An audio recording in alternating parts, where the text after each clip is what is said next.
Alright, folks, buckle up as we traverse through the fascinating yet dark history of the global phenomenon known as witch hunts. Here's a spoiler alert, it's not about broomsticks and pointy hats. The genesis of witch hunts can be traced back to the ancient world, where societies across Europe, Africa, and Asia held strong beliefs in the supernatural. But the real hysteria didn't kick in until the 16th and 17th centuries. By this time, witches, or those accused of witchcraft, were seen as a palpable threat to Christianity and the social order in Europe. Our first pit stop is in the picturesque town of Salem, Massachusetts. The year 1692 saw one of the most infamous witch trials in history. But what triggered this mass hysteria? Well, strange fits and bizarre seizures suffered by two young girls were attributed to witchcraft, and a wave of wild accusations ensued. By the time the dust settled, 20 innocent people had been executed, a grim reminder that paranoia and fear can lead to dire consequences. While we're on the subject, let's talk numbers. During the peak of the European witch trials, an estimated 40,000 to 60,000 individuals were executed. That's a staggering number of innocent lives lost to baseless fears and prejudices.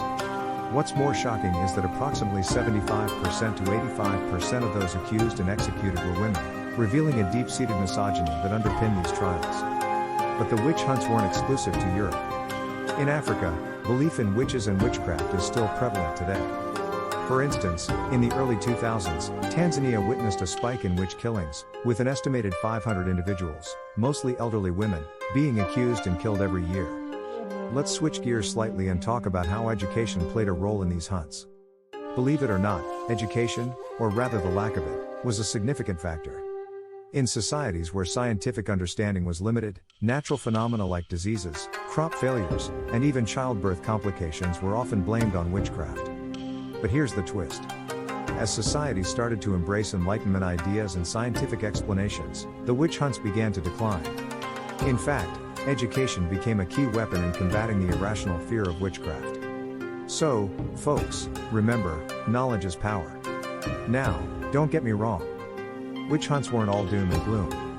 They offered some unexpected silver linings. For instance, they triggered an early wave of skepticism and critical thinking that helped shape modern legal systems. In fact, the Salem witch trials led to significant legal reforms, including the right to legal representation and the concept of innocent until proven guilty. As we wrap up our journey, it's essential to remember that witch hunts, as a term, has evolved. Today, it is often used metaphorically to denote any unjustified persecution based on rumors or irrational fears.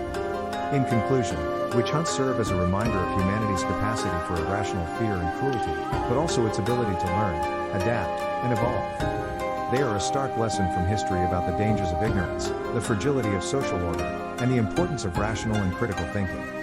As acclaimed author, Arthur Miller once said, "The Salem witch trials were a lesson in the destructive power of collective hysteria."